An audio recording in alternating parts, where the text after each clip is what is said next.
We're all turning the page like you all need to allow Chris Brown. All right. Well, one thing that's not going to turn the page is this topic because it keeps coming up.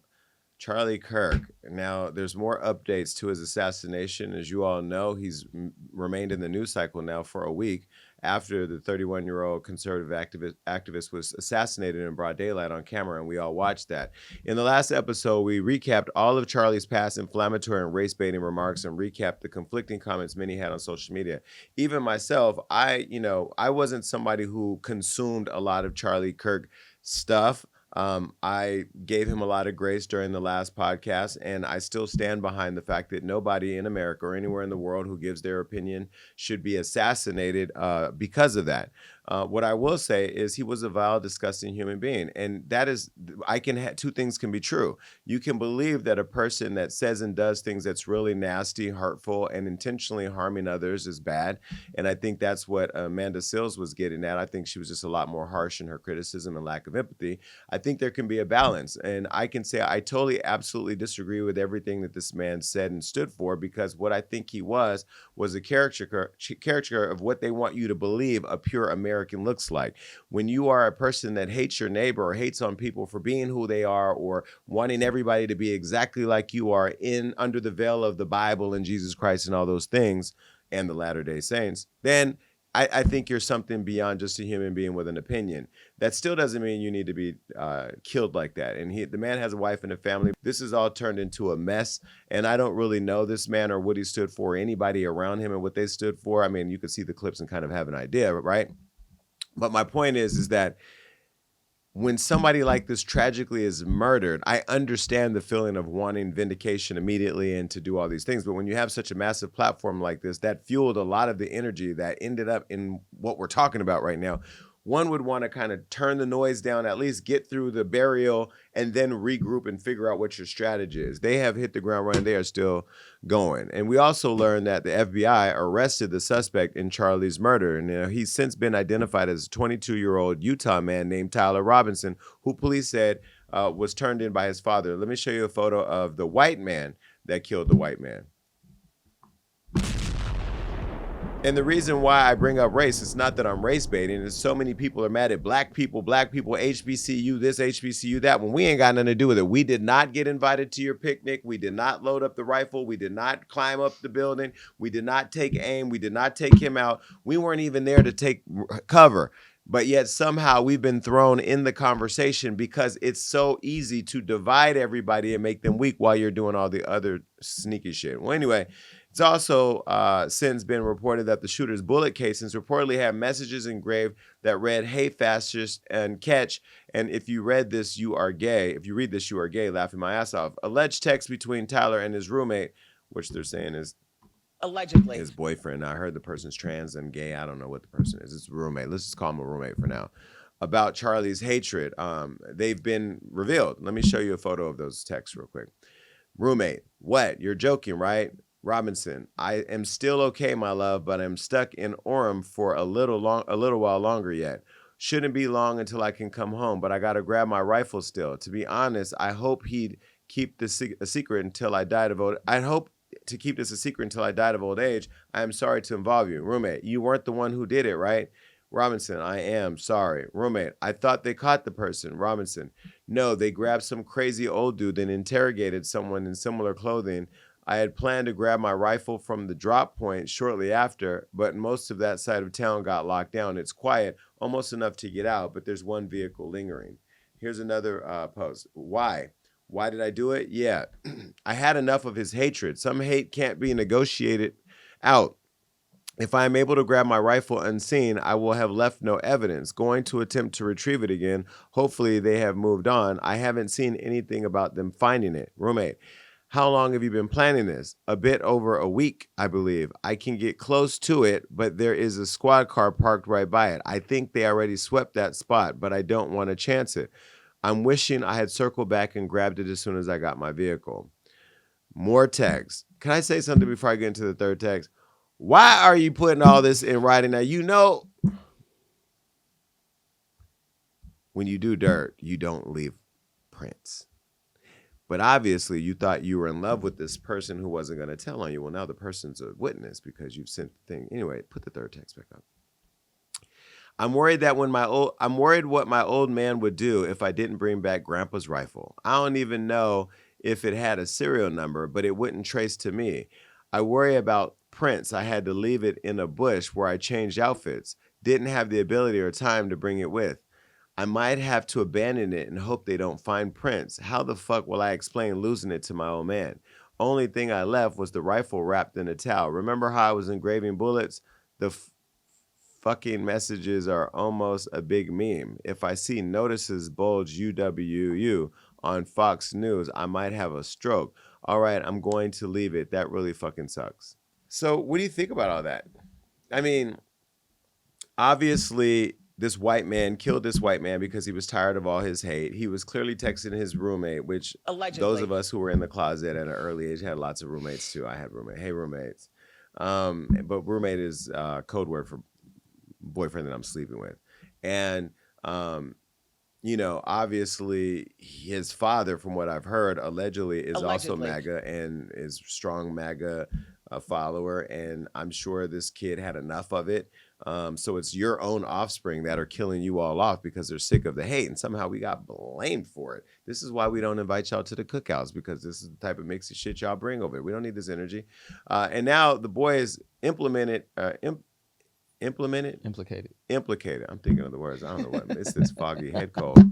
He implicated the boyfriend now in his whole plot because he's talking about the elements of trying to cover up the crime and, you know, why he used Grandpa's old rifle, and the idea that Grandpa's old 1902 war rifle was used to kill this man is just really scary too. But what do you make of all this noise and nonsense that this unfortunate death has created? Yeah, I think kind of to your point earlier, this is the world that was kind of stirred up by the energy that was put out in that sphere. Like, again, like, and I don't think it's unfair to bring up race and say it was white on white crime, because had this been another situation, unfortunately, Charlie Kirk would have called it black on black crime. We're going to call it, first of all, black on black crime doesn't exist. Correct. White people go in and shoot up school children. It's white on white crime, and that is what it is. We're not going to make the two, because white people, racist white people, created the term black on black crime. Okay, crime we all know is based on proximity, but the Unabomber was what race? White. Okay, Timothy McVeigh that blew up the building? White. Okay, who was the Unabomber? Who was sending all the anthrax?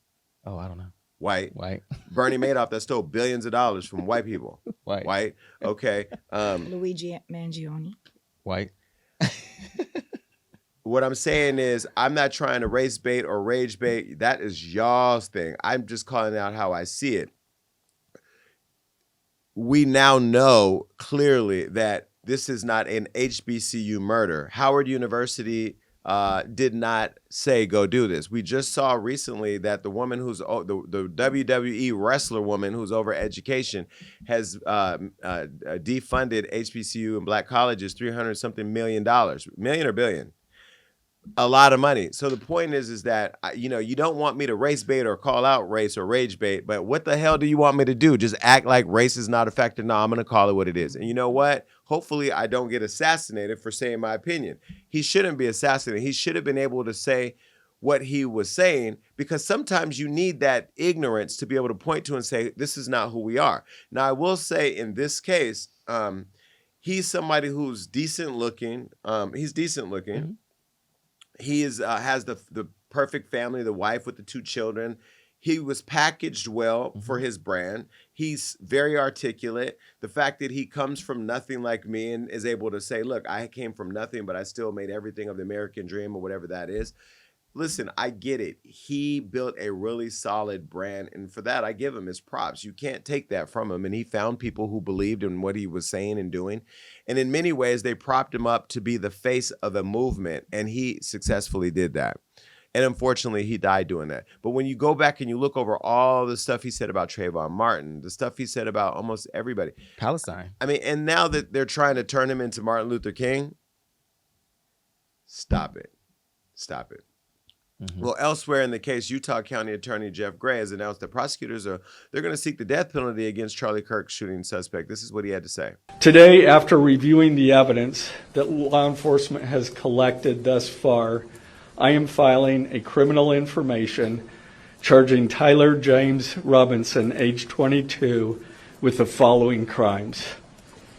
Count 1, aggravated murder, a capital offense, for intentionally or knowingly causing the death of Charlie Kirk under circumstances that created a great risk of death to others. Count 2, felony discharge of a firearm causing serious bodily injury, a first-degree felony. The state is further alleging aggravating factors on counts 1 and 2 because the defendant is believed to have targeted Charlie Kirk based on Charlie Kirk's political expression and did so knowing that children were present and would witness the homicide. The state is also charging defendant with count 3, obstruction of justice, a second-degree felony for moving and concealing the rifle used in the shooting. Count 4, obstruction of justice, a second-degree felony for disposing the clothing he wore during the shooting. Count 5, witness tampering, a third-degree felony for directing his roommate to delete his incriminating texts. Count 6, witness tampering, a third-degree felony for directing his roommate to stay silent if police questioned him. And count 7, commission of a violent offense in the presence of a child, a Class A misdemeanor, for committing homicide knowing that children were present and may have seen or heard the murder and did so based on Charlie Kirk's political expression. Also, following the press conference, I am filing a notice of intent to seek the death penalty. Well, I'm glad that you're seeking the death penalty because I think if he murdered somebody, no matter how you feel about why he murdered or what he stood for, and yeah, he took one for the you kill somebody like that, you should seek the death penalty. But so should the people who hung the black kid at the campus recently. You know, there was a young black man hung in a tree in Mississippi, correct? Mm-hmm. Trey Reed. I'm hearing that there's 2 black men that have been Well, there hung. was one white and one black. Okay. Well, still, people hung in trees in 2025 is crazy work, right? Now, the one, Tyler Reed, who was hung in Mississippi, there's no real outrage, no candlelight vigils, no taking a moment of silence at all the NFL games. There's none of that happening, only for Charlie. And I've been trying to really process why that is. Now, you know, part of me wants to give people grace and say it's not for race. It's because we witnessed him murdered online and that virality of it and how big it is in the world and like being able to see somebody get murdered. It's very jarring, and it is like you didn't see the person hanging in the tree. You know that they were hung in a tree, which is equally as gross and crazy and wild and violent and just sick, but you didn't see it. And so the virality is not there.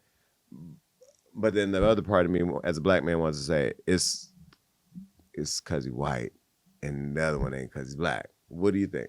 I think it's absolutely based in race. I mean, there's so many circumstances around both situations that really fuel that opinion for me, specifically around Trey Reed. Like, it just came out that his family was told that he died in his bed in his dorm room, and they found out that he was hung in a tree from the news. So from the top down, they have been trying to cover up what happened to this boy, and now they're saying, and also saying it was no foul play, you know. So to me, they're covering up a crime to protect whoever is involved in it. Where on the opposite side, we have a man who, like you said, was vile and disgusting in his opinions and views that affected many, many people.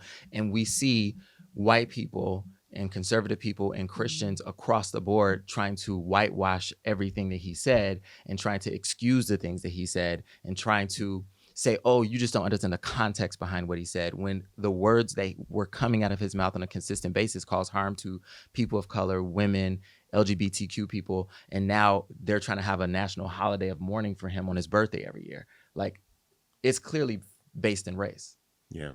I think a little of both can be true, because I do think that the world is sick and everything is so visual that I do think when things are caught on camera, it sticks to people and people want to advocate more. Because I do always wonder too, if nobody recorded the George Floyd thing, I don't know if that would even be such a huge thing, because there was a long recording. So I feel like if Trey Reed was on video, it probably would be a bigger thing. It's sad that that's not even getting coverage, because that doesn't make sense to me. Like a loss is a loss.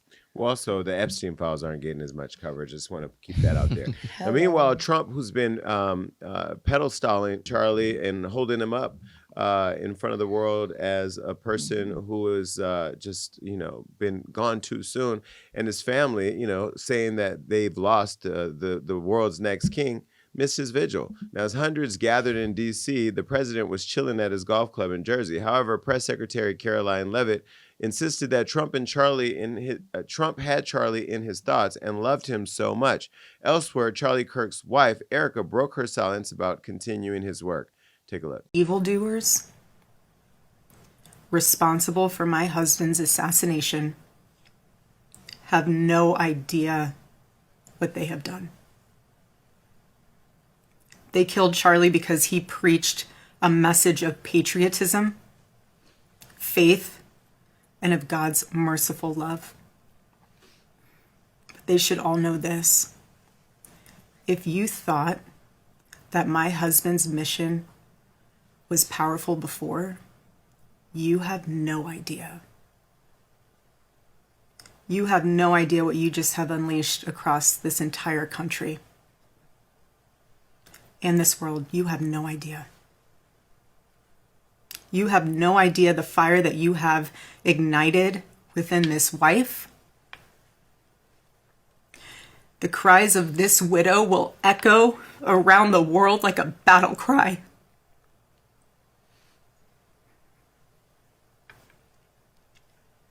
To everyone listening tonight across America, the movement my husband built will not die. It won't. I refuse to let that happen. It will not die. All of us will refuse to let that happen. No one will ever forget my husband's name, and I will make sure of it. I mean, to me, this was like not just a cry out, but this was like a call out, almost like the stand down, stand by kind of call out, right? Is that what it sounded like to you? 100%. And I don't know that she should be in front of a camera right now. I think right now you should be grieving with your family, your kids, really preparing for this this event that you all are going to have. My understanding is there's going to be something in Arizona at arena with stadium with 72,000 people. I'm really concerned at what that's going to turn into, and I almost want to just read into the future that it's going to be something that further divides us. I don't see this as an event that's going to unify the country or the world, which I think would be a great moment to do so. I doubt that's going to happen. Well, joining Charlie's wife is Candace Owens, who's been speaking out a lot about her best friend and brother. While mourning him on her self-entitled podcast, she suggested that Charlie had a hit on him. And she also said that in the end, Charlie was fighting for custody of himself, suggesting he was owned and wanted to be free. Listen. Yeah, in the end, Charlie was going through a spiritual transformation. I don't think it, I know it. He was going through a lot, and there was a lot of pressure. And it's hard for me to watch the people who were pressuring him, I don't know, just say the things that they're saying. There's something about it that just feels really fake to me. They would have allowed him to lose and wanted him to lose everything for changing or even slightly modifying an opinion, and then to see them doing what they're doing today, it's hurtful to me. It's very hurtful to me. We were really close. He was my best friend and my brother, and I will never unsee the footage of what I saw, the violence of it.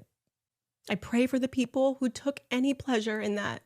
There's not a single person in the world that I would wish that on. I told you guys that Charlie was going through a spiritual transformation at the end, and all of the usual suspects were really angry that I hinted towards that. What do you mean? You're not allowed to say that. They were attacking me, trying to make me fearful to speak out. and speak about the things that I know, I'm not feeling very fearful right now. I am, like I said, very angry. And I want to be very clear that I believe, in fact, I know that towards the end, Charlie was fighting for custody of himself. I want to say that. I want to say that plainly. And there are lies that are being told and they need to be slapped down right now. Candace then continued to allege that Charlie was mixed up with some pretty powerful people. Take a look at what she said. Charlie Kirk was fighting with some very powerful billionaires that he took money from over things he was discussing. The pressure on him was immense over the last 2 weeks. The truth will be revealed, the messages will be leaked, and the movement he built up will rise. Candace also warned against any shills trying to replace the Turning Point USA CEO, and she had a lot to say about that. Listen. Those of you who think that you are going to replace Charlie Kirk, okay? Kings are born. You don't just get to depose and tell us that we're going to follow this individual, okay? I'm one of the Masons of Turning Point USA. You put a shill in Charlie Kirk's chair, in Charlie Kirk's company, and you try to tell us to follow that individual, I will be an enemy of you. There will be nothing that can stop me, okay? And I want you guys to understand, this is not a threat. This is a promise. There will be nothing that can stop me.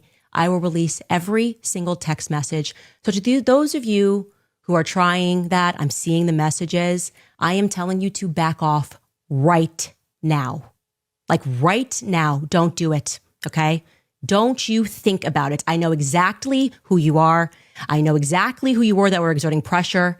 Don't you pretend to be noble now and say nice things about Charlie Kirk and think you're going to slide into his chair, okay? Over my dead body, which I'm sure can be arranged. Again, this is white on white crime. This is not our business. Whatever. I mean, what do you think? I mean, Candace, they'll kill you too. No, that's what I was going to say. I'm scared. I fell into a rabbit hole because one of these clips came up yesterday on my TikTok feed and I was going in. I don't want to say there's a country that she's saying that like had it out What to country? kill. It rhymes with Schmizrael. I don't want them to kill me. Yeah, she said that they were involved, and they Yes. offered him how much money? 10 million. They offered him. She didn't say like an I think exact she said 10 amount. million. She didn't say an exact amount. Well, on the one that I saw, but she said they offered her a lot of money Offered because her or him? Him. to him, and they were trying. Netanyahu was trying to get Charlie to go, and that they were They wanted to work with Turning Point. because but his like stance on Israel kind of changed, where he was kind of like speaking bad on them and like being pro Gaza and trying to save Gaza. And so that's what she is saying. And she said that she's going to stop at nothing to like release all these screenshots and texts and stuff. So she believes that Israel's behind him being murdered. She believes she mentioned Israel Yes. and also billionaires who had previously given him money These Jewish billionaires. to like spin the narrative that he put forward through Turning Point. Okay.